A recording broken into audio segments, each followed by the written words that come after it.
Su puta madre.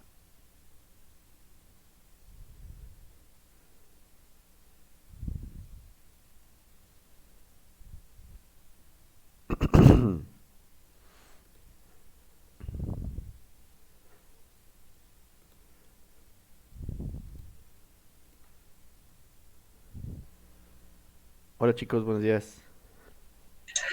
Buenos días, profe. Buenos días, profe. ¿Cómo están?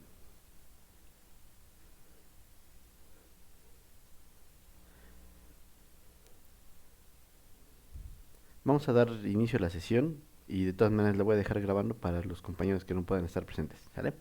Bueno, ya vamos a iniciar con lo que es el cuatrimestre en forma. Les compartí un PDF en el cual este ya les di más o menos un primer parámetro de qué es lo que vamos a estar trabajando en esta parte del curso.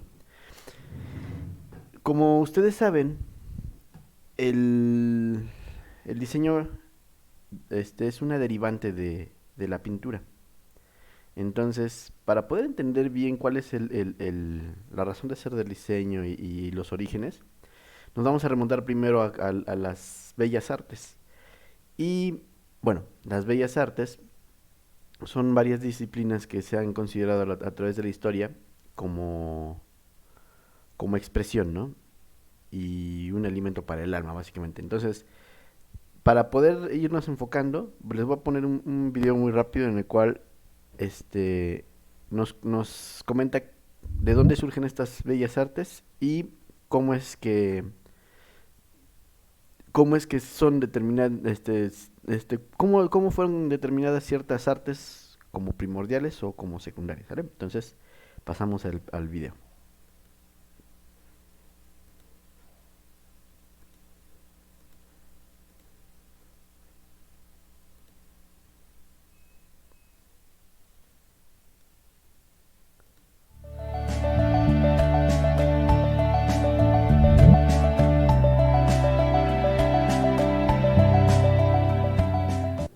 Hola, ¿qué tal? ¿Cómo están? Bienvenidos una vez más a Dibujo Comentarios. El día de hoy vamos a hablar de un tema fenomenal que se llama las bellas artes. ¿Por qué son 7? ¿Quién decidió que fueran 7? ¿Y quién decidió que fueran esas? La realidad es que, como todas las cosas que tienen que ver con el arte, tenemos que viajar un poco en el tiempo para visitar a los antiguos griegos. Los antiguos griegos determinaron que había dos tipos de artes fundamentales: artes que eran superiores y artes que eran inferiores. Las artes superiores eran las que atendían a los sentidos que ellos percibían como superiores, que eran la vista y el oído, mientras que las artes inferiores atendían a los sentidos inferiores, por supuesto, como el gusto, el olfato y el tacto. Es decir, las bellas artes tienen que ser percibidas con el oído o con la vista. No necesitas tocarlas o tenerlas a la mano para poder disfrutarlas y alumbrar con ellas tu alma. Es por eso que, a partir de esta primera distinción, los antiguos griegos determinaron que había 7 bellas artes o artes elevadas. Eran, por supuesto, tú lo sabes bien, pues la pintura, también la arquitectura, la danza, la música, la literatura, el teatro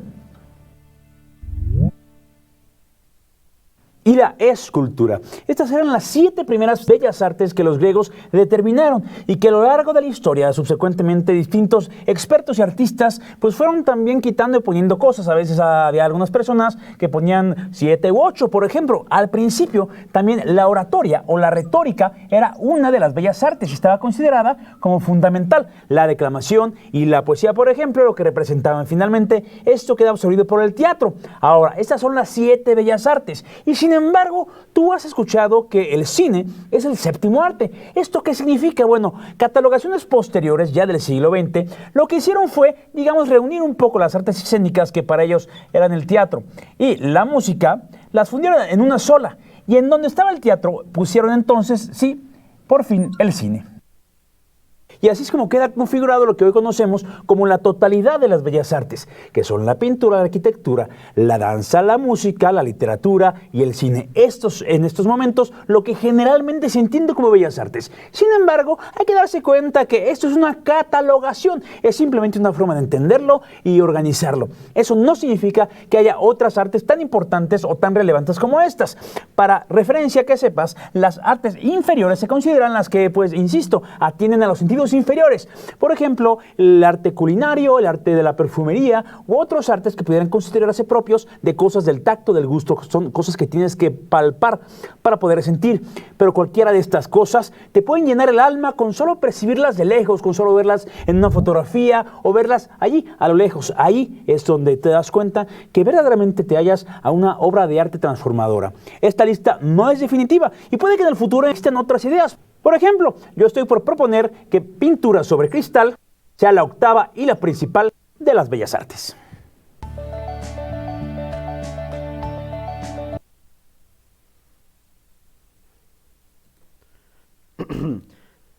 Ok, chicos, de estas artes, ¿cuáles son las que ustedes ya conocían y cuáles son las que ustedes desconocían?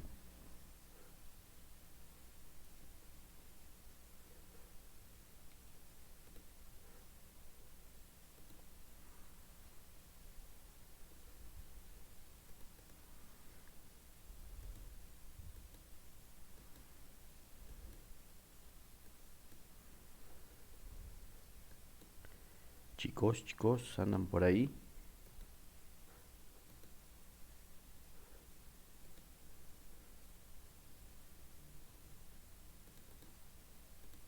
Pero sí no sabía lo que del teatro y la música que se habían unido se fundieron para que saliera el cine. Eso sí no lo sabía. Sí, de hecho el cine tiene un repunte increíble, sobre todo por los desarrollos tecnológicos. Bueno, a ver, yo creo que para cuando vayan avanzando un poquito más en la carrera, en, en producción audiovisual, hay un apartado en el que se ve el desarrollo del cine. Y vamos tocando algunas partes, por ejemplo, de cine de principios del siglo XX, en el que mediante técnicas de superposición de cámara, o de escalas, o de cuartos oscuros, se podían lograr efectos especiales. Entonces, nosotros damos por hecho ahorita los efectos especiales por medio de las películas modernas, ya que todo es generado por computadora o por cromas. Pero en la actualidad, en la antigüedad, no existían esas herramientas. Entonces, ir viendo cómo todos los efectos de cámara y de lente permitían hacer cosas muy impresionantes. ¿Sale? Entonces, eso también, si nos da tiempo, lo podemos ver un poquito más adelante, pero si no, seguro lo vemos en alguna materia de entornos virtuales. Entonces, y vamos a ver, les voy a compartir otro, no este, no, este. Les voy a compartir otro PDF antes de entrar al a la de la materia. Bueno, acá está.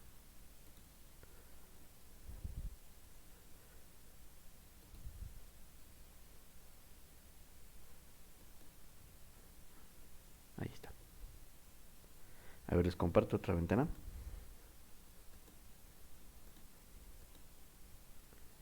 ¿Tienen a la mano el PDF que les mandé? ¿Ya lo descargaron?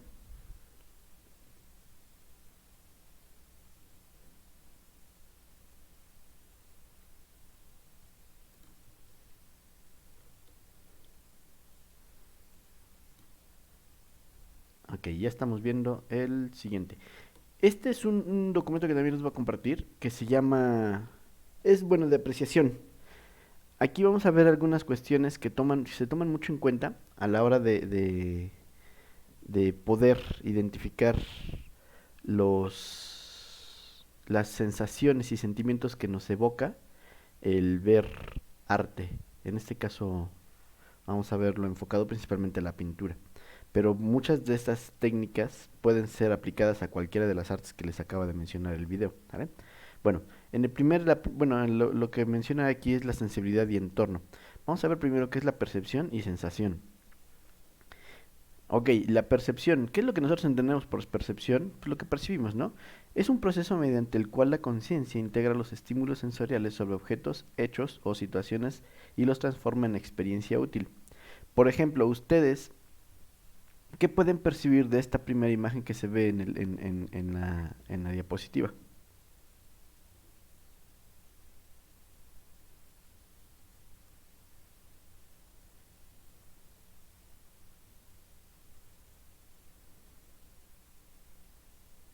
En lo que van viendo la imagen, les voy leyendo el siguiente párrafo. Es la manera en que nuestro organismo organiza emociones para interpretarlas, es decir, el reconocimiento de los objetos proviene de combinar las sensaciones con la memoria de experiencias sensoriales anteriores. Entonces, nosotros intentamos ver algo que está ahí. Entonces, a partir de nuestra experiencia intentamos identificar qué elementos se integran en esta pintura. Por ejemplo, no sé si les haya pasado a ustedes que, que cuando ven algún objeto, por ejemplo un vehículo, les da la sensación de que tiene ojos, sobre todo en vehículos antiguos. ¿Sí les ha pasado esa sensación?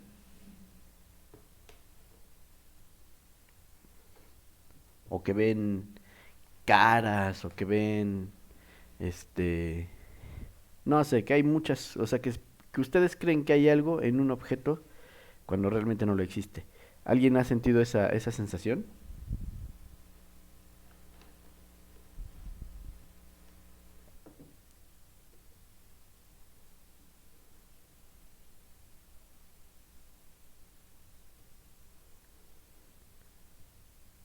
Bueno, esa sensación se le conoce como pareidolia.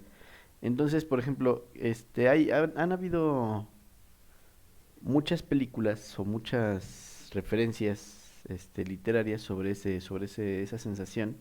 Y una de las más conocidas, seguramente hasta para ustedes, es la de Cars. En Cars, recuerden que son vehículos que tienen los ojos en el parabrisas, la parrilla es su boca. ¿Por qué? Porque básicamente lo que da a entender la pareidolia es que lo que ustedes perciben un ente característico o particular en un objeto que puede ser inanimado, ¿sale? Entonces pasamos a la siguiente diapositiva. ¿Cómo da el proceso de la percepción? Se da mediante señales externas, señales ya sean físicas o químicas. Los sentidos son órganos traductores. Por ejemplo, si ustedes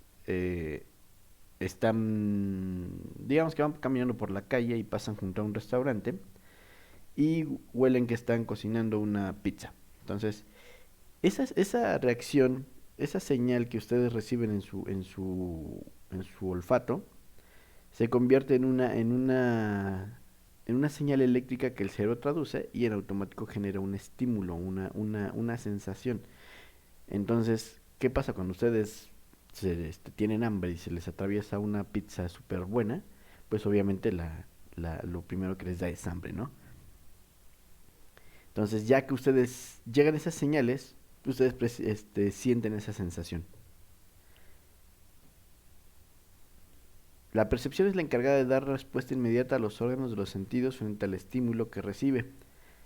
Y por su lado, la percepción será la interpretación de las mencionadas sensaciones al atribuir no solamente significado, sino también organizarlas. Ya cuando ustedes logran percibir algo, entonces empiezan a generar un marco conceptual en su cerebro y ya pueden ir relacionando elementos. Cuando la chica que les gusta la recuerdan porque les evoca un olor o porque un lugar o una comida en particular. Entonces, todo ese tipo de información que el cerebro procesa, las va a ir relacionando. Entonces, aquí es donde también empezamos a ver, no sé si ya hayan tenido la oportunidad de ver algo con respecto a la mercadotecnia y la publicidad. Entonces, cuando a mí me da sed, lo primero que pienso es lo primero que normalmente voy a comprar. Entonces, si yo tengo sed de que estuve corriendo, posiblemente no se me va a antojar un atole. Se me va a antojar una bebida energética o alguna bebida hidratante. ¿Por qué? Porque básicamente ese es el estímulo que ahorita yo necesito y es lo primero que yo relaciono. Digo, si estuve haciendo ejercicio por una hora, estuve corriendo, Entonces seguramente tengo sed y tengo mucho calor. No me va a hacer bien una bebida caliente, aunque posiblemente así lo sea. Entonces, el cerebro empieza a ver de la base de datos que tiene qué información le ayuda a satisfacer esa necesidad. Y también lo iremos viendo un poquito más adelante eso. Entonces aquí es donde entran los sentidos. Los sentidos son esos traductores que transforman la señal, ya sea el tacto, el gusto, la vista, y lo transmite mediante nuestros nervios al cerebro. Y ya el cerebro se encarga de procesar toda esa información y de determinar una característica en particular. El sentido del olfato, ¿qué es? Bueno, ese es el primero de los sentidos, ya que el cerebro surge del tallo olfativo. Eh, Aquí dice que si dejamos de oler morimos porque dejamos de respirar. ¿Sale? La anosmia es la falta del sentido del olfato. Guiados por el olfato nos hicimos nómadas. ¿Por qué? Porque básicamente nos íbamos guiando en lugares que fueran adecuados para nosotros. Nada más maltratado que nuestro olfato, sentido que parece estar en peligro de extinción gracias a la contaminación, alergias y otras, además y a otras afecciones. Y sí es cierto, muchos de nosotros sufrimos con las alergias, entonces ese daño nos va a ir condicionando la existencia, ya que al perder el olfato perdemos gran parte de nuestros sentidos, ¿no?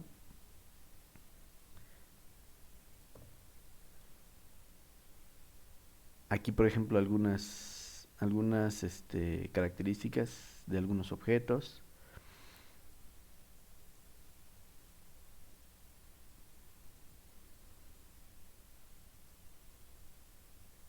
Por ejemplo, esa clasificación de olor, gran parte de la comida, del sabor de la comida depende de su olor, etc. Aquí, por ejemplo, hay una que va relacionada a la industria. Toda industria gira en torno a los olores. No pensemos solo en perfumes, sino también en detergentes, alimentos precocinados, papeles para envolver, velas, etcétera. Y por ejemplo, hay un documental de la, ay, no me recuerdo cuál era. Dejen ver si lo consigo, que hablaba precisamente del olfato. Y en ese documental hablaba de que hay profesionales que trabajan en este apartado de los olores. Y por ejemplo, la característica particular de los olores en ciertos objetos, por ejemplo, el auto nuevo. Un auto nuevo cuando lo estrenas y te subes por primera vez, tiene un olor característico. Es muy, muy evidente el olor a auto nuevo.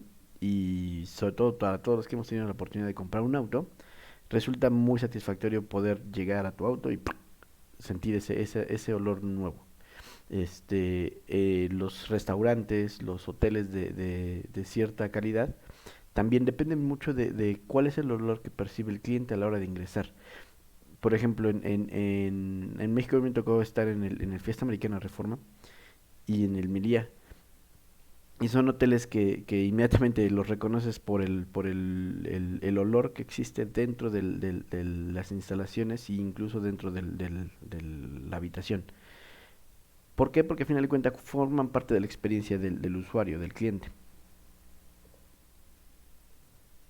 El sentido del gusto.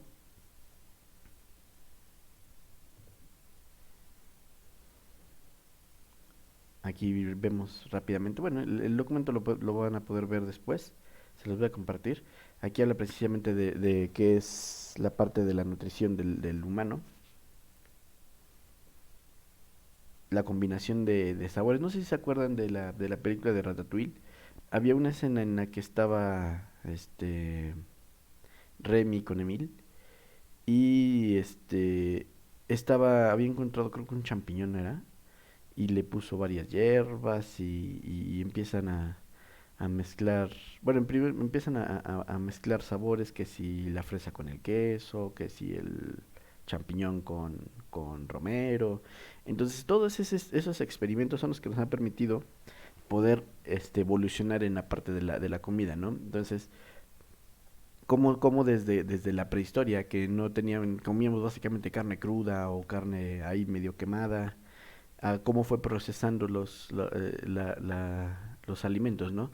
Por ejemplo, en el caso de la invención del pan, que básicamente fue porque alguien había tenido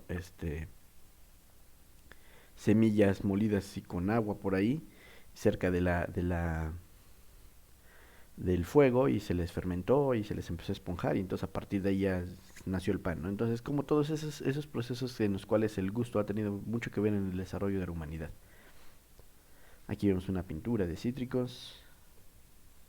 El sentido del tacto define nuestra individualidad a partir de las huellas digitales únicas.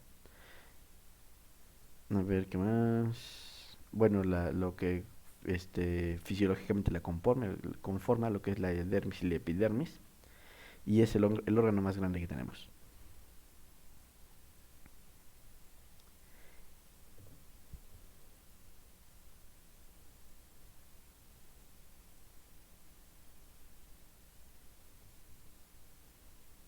Aquí hay otras de las características.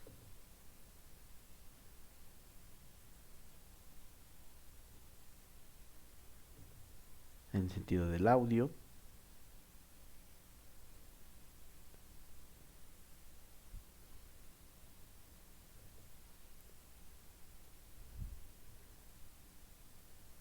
Vivaldi. Y el sentido de la vista, que es el que ahorita nos interesa un poquito más. Ya básicamente mucho de la percepción actual de la vida se da a partir de la visión. Nuestra la mayor parte de lo que sentimos actualmente se desemboca en ello. Entonces, por eso es que es importante tomar mucha atención en lo que es la relevancia de la visión en el entorno en el que nos vamos a desarrollar. Y aquí aplica, por ejemplo, sin importar el tipo de especialidad en el que ustedes van a estar trabajando. Entonces, para los que vamos a estar en entornos virtuales, para los que van a estar en desarrollo de software, es muy importante esta parte de la vista, porque al nosotros entrar en contacto directamente el usuario, va a ser vamos a necesitar trabajar de una forma muy impactante. Entonces, si nosotros lo hacemos adecuadamente, vamos a tener más éxito que la competencia, y básicamente eso es lo que nosotros necesitamos, ¿no? Que las cosas que hagamos sean mejores que la competencia, porque si no, pues obviamente no tendremos participación en el mercado, y por ende no hay lana. Vemos películas, jugamos videojuegos, admiramos a las modelos de sus anuncios, la televisión nos lleva a todas partes, a las guerras más recónditas o a la casa de la vecina de arriba a través de un reality show. Además de que el mundo digital también se está basando por completamente en experiencia sensorial de la vista. Y bueno, también la parte de la realidad virtual, la realidad aumentada, todo va influenciado directamente sobre la vista. Todo se puede ver, nos apreciamos de no tener nada que ocultar, denigramos la oscuridad y queremos que todo salga a la luz. Pintamos todas las cosas de colores, hemos hecho un arte de la pintura, igual de la fotografía. Las proporciones en arquitectura buscan un arquetipo de belleza totalmente visual. Bueno, habla de que no perdemos la vista ni en sueños. Es el más cansado de los sentidos. No lo dejamos descansar, todo el tiempo está trabajando, y sobre todo vemos muchos que también tanto lo usamos que nos acabamos poco a poco, la vamos deteriorando, y necesitamos de herramientas como los anteojos. Lo vamos a revisar un poquito más adelante, lo que dice aquí con respecto del arte pop, ya que es mucho de la característica que una escuela de vanguardia que le permitió al diseño posicionarse en las características que actualmente vemos todavía a estas alturas del siglo XXI, y se generó en los 60, ¿sale? Lo vamos a ir viendo más adelantado.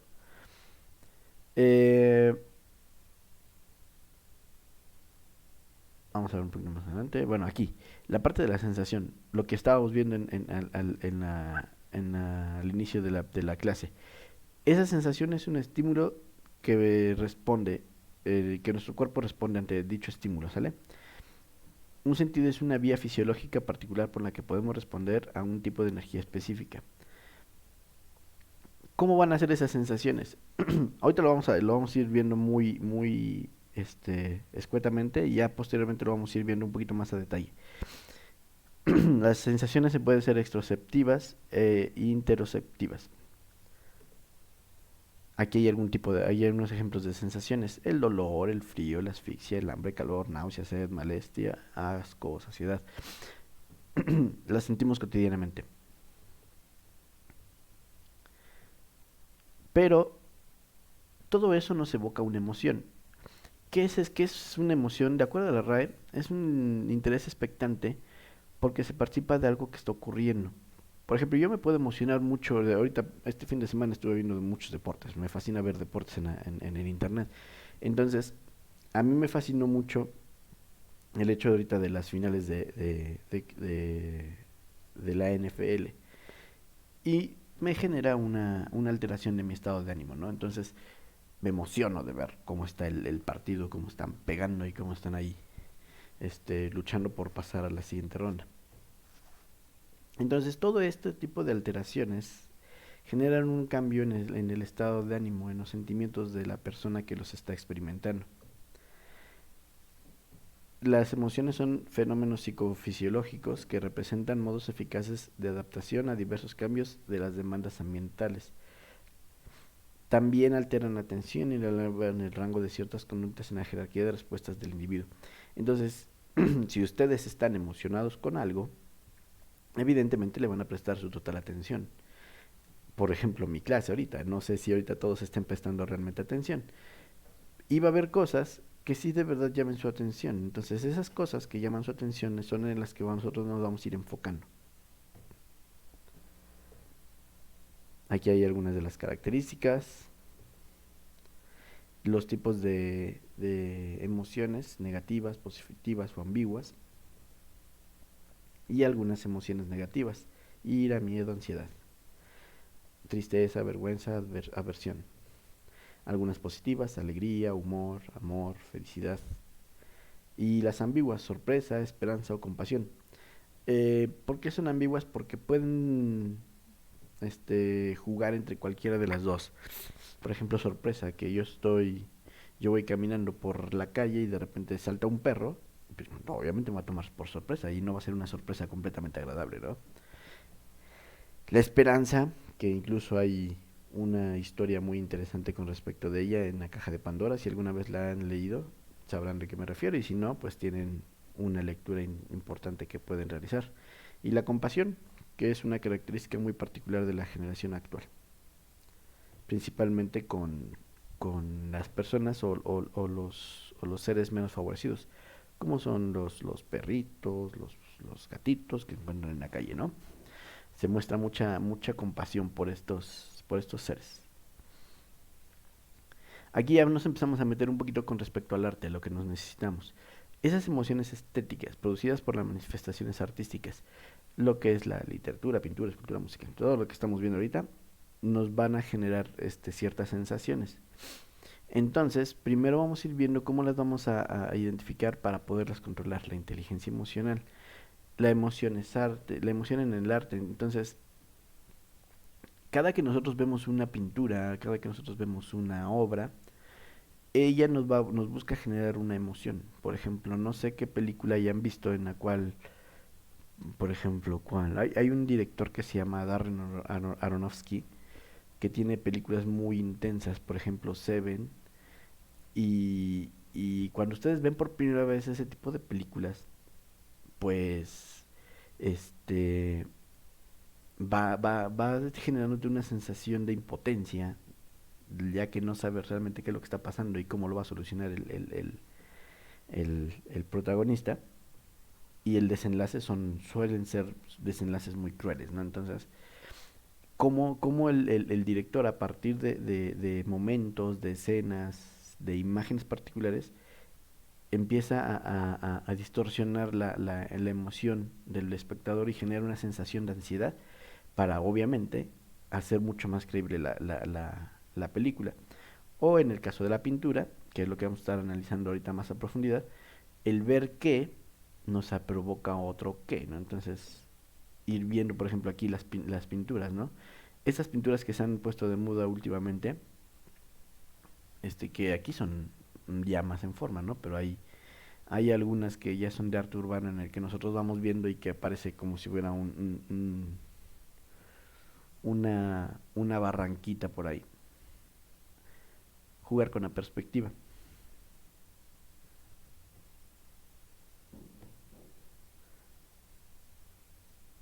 Aquí ya vemos una pintura de Frida Kahlo. Aquí ya empezamos a ver algunas representaciones.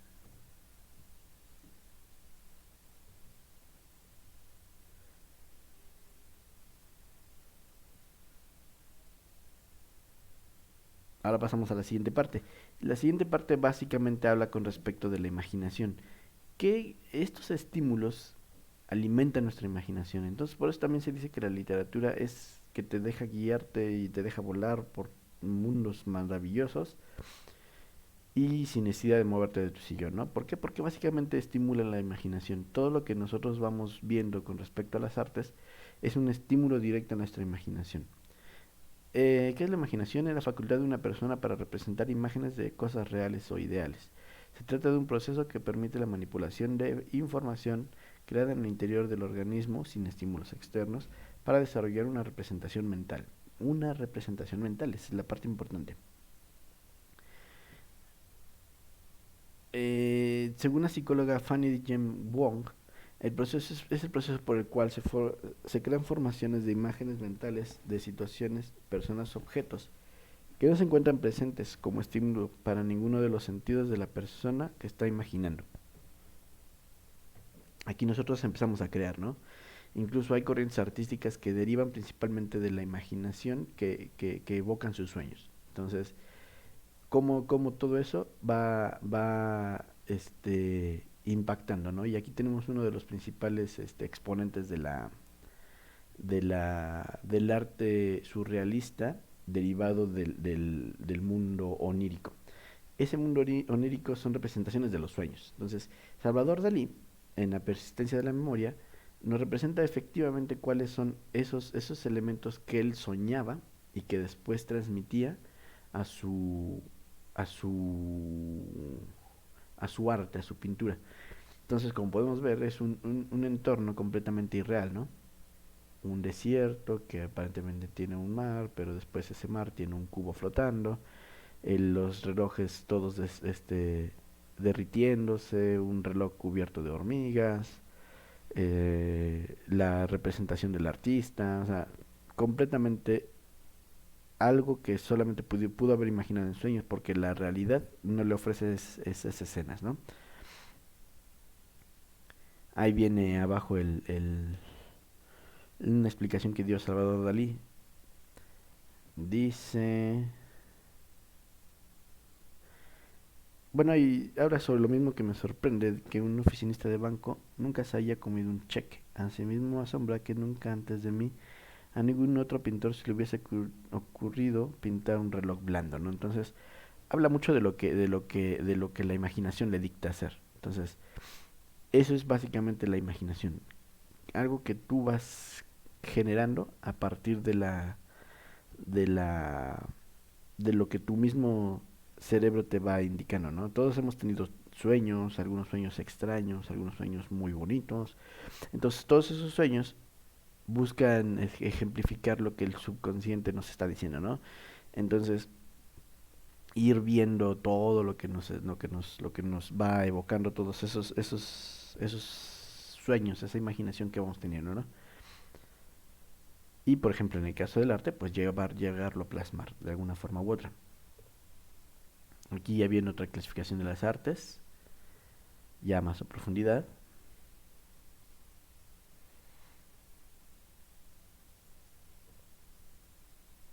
Aquí viene que es la arquitectura. Y por ejemplo, sobre todo esto va principalmente a los que van enfocados a la especialidad de entornos virtuales, ya que durante un par de cuatrimestres en procesos de modelado tridimensional alcanzamos a trabajar en estos modelos de de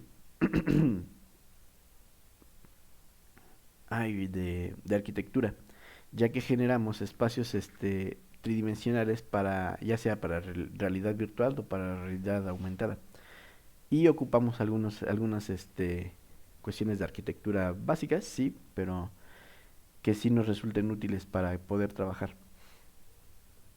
La escultura, la pintura. Ahí es una pintura de Santiago Carbonell. El dibujo, que aquí es por donde también nos empezamos a meter nosotros, para la parte de la pintura y la parte del dibujo.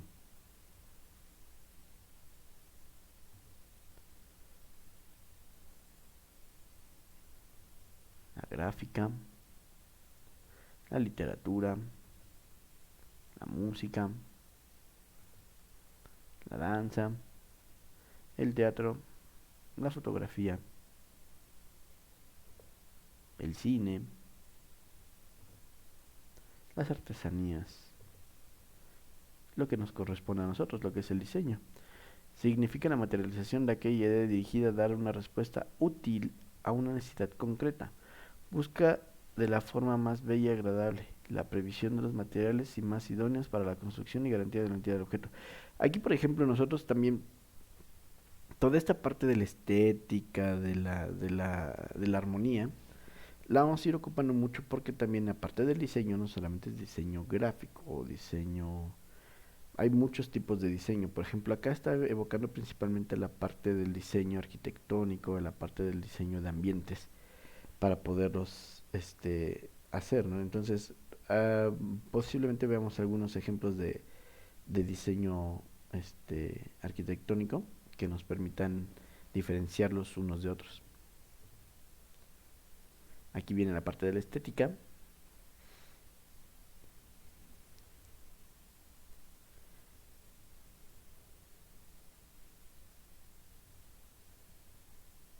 Aquí viene todo el desglose de cómo son la estética, que sí es importante que le den una revisadita. La sensibilidad,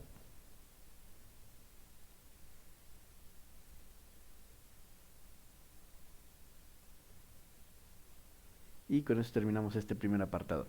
Bueno, a ver chicos, para ya no dormirlos tanto. Hasta acá, ¿qué es lo que más les ha llamado la atención de lo que hemos estado viendo?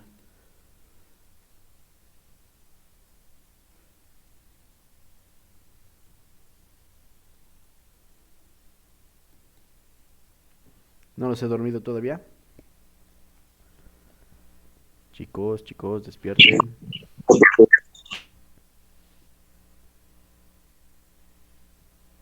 ¿Qué les pareció esta primera presentación?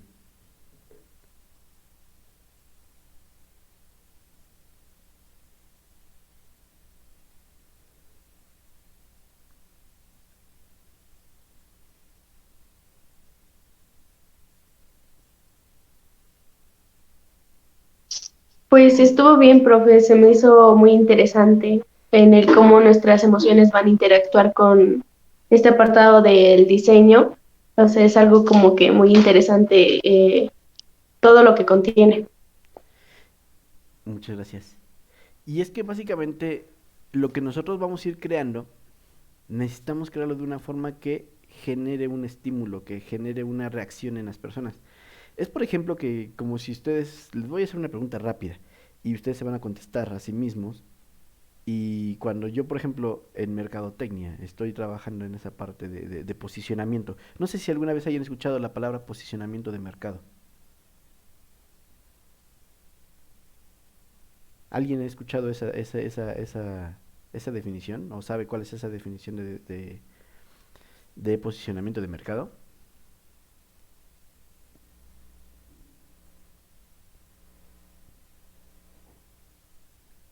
¿Nadie? Bueno, ¿qué es el posicionamiento de mercado? El posicionamiento de mercado es una definición que manejamos en mercadotecnia, en la cual nos explica qué es lo primero que piensa el consumidor a la hora de tomar una decisión. Entonces, yo por ejemplo, voy a hacerles una pregunta muy, pero muy obvia. Esa seguramente la van a poder identificar sin necesidad de saber cuál es la razón específica de la respuesta de ella. ¿Cuál creen ustedes que es el refresco más consumido en México? El más consumido. ¿Sería Sería la la Coca? Coca-Cola. Coca-Cola. ¿Por qué la Coca-Cola es el producto de refresco más vendido en México? Tal vez sea por la publicidad que tiene o por también el sabor que tiene. ¿Ok? Entonces hay mucha publicidad de Coca-Cola, efectivamente, y el sabor. Y por ejemplo, ahorita que toca Liz el punto del sabor, hace muchos años, y es una breve anécdota de las cuestiones mercadológicas, hace muchos años existió un ejercicio muy particular que se llamó el reto Pepsi. El reto Pepsi consistía en que Pepsi, quien siempre ha estado a la sombra de Coca-Cola, nunca ha podido acercarse a las ventas de Coca-Cola, ni mucho menos al posicionamiento, buscaba identificar cuáles eran las principales razones por las que el público elegía elegía Coca sobre Pepsi. Y una de ellas fue principalmente el sabor. ¿Vale? Entonces, todos los que toman Coca-Cola juran y perjuran que es un mejor sabor que la Pepsi. Y entonces eso le dio pauta a los ejecutivos de Pepsi para poder hacer una investigación de mercado bastante curiosa. El reto Pepsi consistía básicamente en poner en centros comerciales, en supermercados, una mesita con una cajita que decía reto Pepsi, una botella de Coca-Cola, una botella de Pepsi, dos vasos. La persona que estaba atendiendo les servía un vasito de cada uno, los mezclaba así de que a ver dónde quedó la bolita. Ya no sabía realmente cuál era Pepsi, cuál era Coca. Entonces les daba a probar a miles y miles de personas, tanto en Estados Unidos como en México, que eligieran cuál les gustaba y que adivinaran cuál era el que les gustaba realmente. Si de verdad eran seguidores de Coca-Cola, pues fácilmente iban a reconocer la Coca-Cola, ¿no? Entonces, les daban a probar los dos vasitos y ya decían, a ver, ¿cuál le gustó más? No, pues este. ¿Y cuál usted cree que es Coca-Cola? No, pues obvio el que me gusta más, ¿no? Y la estadística arrojó que más del 70% de las personas se equivocaron y eligieron como el refresco que les gustaba más a la Pepsi, pero pensaron que la Pepsi era la Coca. Entonces eso provocó que la Coca-Cola se atemorizara, ¿no? Ya que la Pepsi, de acuerdo a los estudios que hizo la empresa en dos países a escala muy grande, les arrojara que la Pepsi tenía mejor sabor que la Coca-Cola. Y sería interesante que algún día hicieran el experimento, que se compraran una coquita, que se compraran una Pepsi y que verificaran si efectivamente pueden identificar la Coca-Cola por encima de la Pepsi, ¿no? Y entonces eso provocó que Coca-Cola reformulara su producto para sacar la Coke y que se convirtiera en uno de los desastres mercadológicos más grandes de la historia. Le costó a la compañía millones de dólares y por el simple hecho de una prueba basada en una cajita y dos vasitos. Entonces, esa parte del sabor de la Coca-Cola es un mito. Hay quienes este, juran todavía que puede identificar la Coca-Cola, pero de acuerdo a ese estudio, el 70% de la población no pudo identificar la Coca-Cola por encima de la Pepsi. Entonces, ¿eso a qué nos refiere? Que básicamente este, hay que buscar formas para poder posicionar el producto, ¿no? Entonces, no sé si alguna vez hayan escuchado con respecto de este experimento que hizo Pepsi.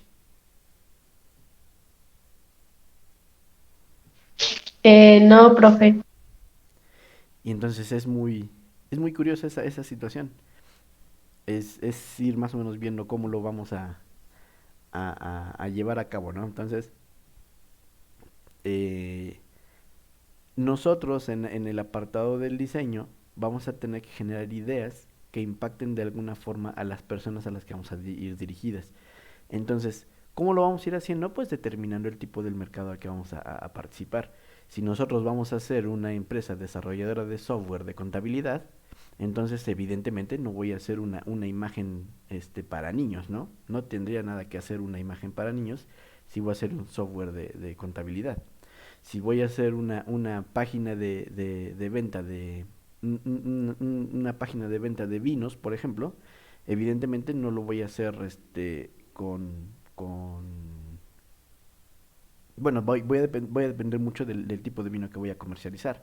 Si es un vino muy elegante, muy característico para ciertos alimentos, entonces tengo que enfocarlo directamente a esos alimentos. Por ejemplo, si mi vino va a ser un maridaje perfecto con mariscos, entonces evidentemente voy a tener que tratar de mostrar que mi vino va con los mariscos. O así sucesivamente muchas ideas, ¿no? Entonces, nosotros vamos a partir de ideas y buscaremos relacionarlas para saber cuál de este apartado, cuál voy a meter acá, cuál voy a relacionar con ese. Eso es básicamente lo que vamos a estar trabajando con respecto de lo de la parte de la creación, la parte de la creación creativa y la parte del diseño que vamos a estar manejando a partir de este cuatrimestre.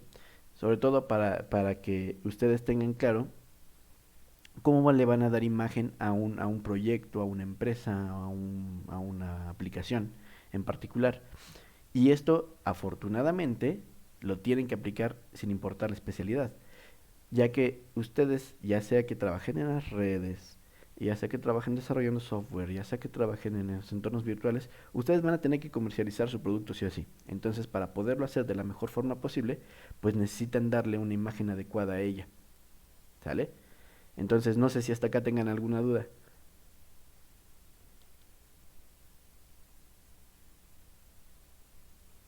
No,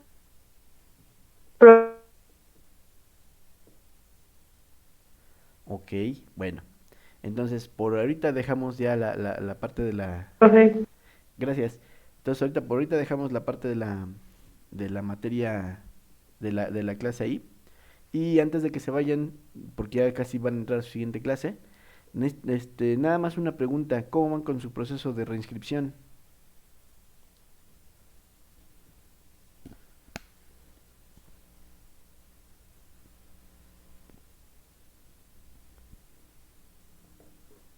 ¿Quién todavía tiene pendiente su proceso de reinscripción?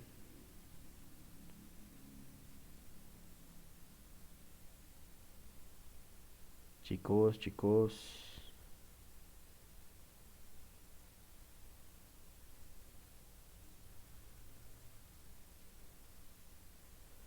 De los que están presentes, ¿todavía alguien no hace su proceso de inscripción? Yo ya lo hice, profe. Ok, muchas gracias. De los demás, Uriel. Yo igual, profe, ya lo hice. Sí, yo lo hice igual, Lucas. Yo también ya lo hice, profe. Ok. Profe, una pregunta. Sí, dime.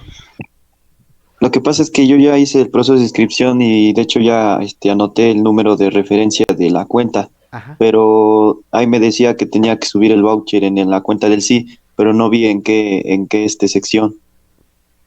Ah, porque, bueno, ese apartado a mí en mi sí no me aparece. ¿Alguien ya que ya haya podido subir su voucher? Para enviar el PDF escaneado. Ajá. ¿No te aparece en las pestañas alguna en la que se pueda subir? Bueno, yo revisé y no, profe. Nada más me apareció eso de donde se tiene que anotar el número de cuenta Ok. de la escuela. Si no, déjame preguntar a ver si me lo pueden decir dónde está, porque les digo la verdad en mi plataforma no me aparece ese apartado, Ah, ok, profe. Sí, ¿sale? Entonces sí dame está bien. chance tantito, Fer, y yo les mando un mensaje por el grupo si es que me dicen cuál fue. Sí, profe. Ok, Gracias. no por nada. De los demás todos entonces ya hicieron su proceso.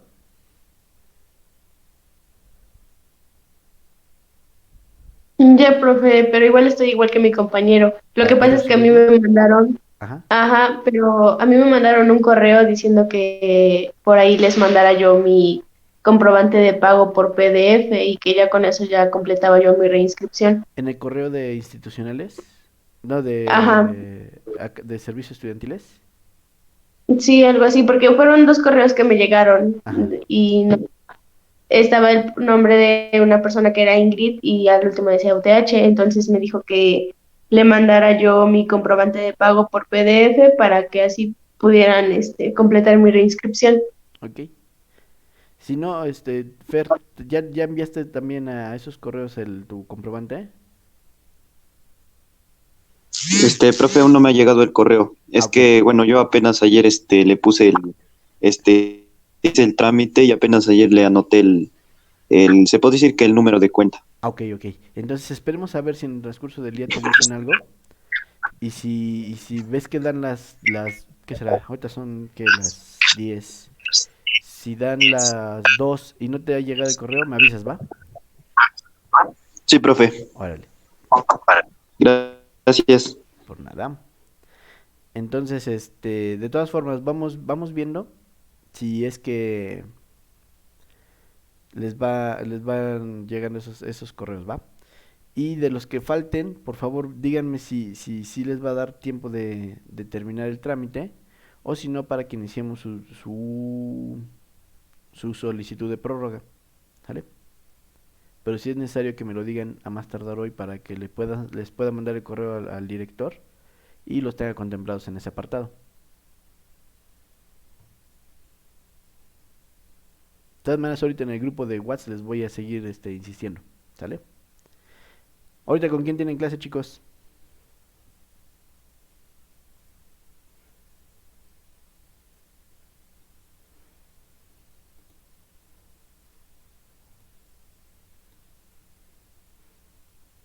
¿Tienen clase ahorita con alguien?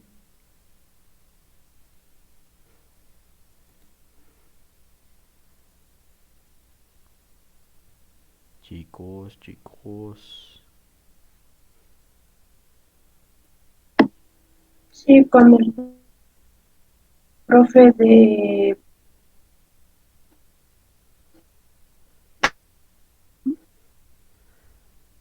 Ya no escuché bien, Neidy. Creo tenemos clase con el profe Herman, profe. Ah, ok. Bueno, entonces los dejo para que vayan a su clase, ¿vale? Voy a estar al pendiente del WhatsApp de ahorita de los que falten todavía de reinscribirse. Cuídense, chicos. Hasta luego, profe. Buen día. Adiós, bonito día para todos. Igualmente, profe. Hasta Cuídense. luego, profe.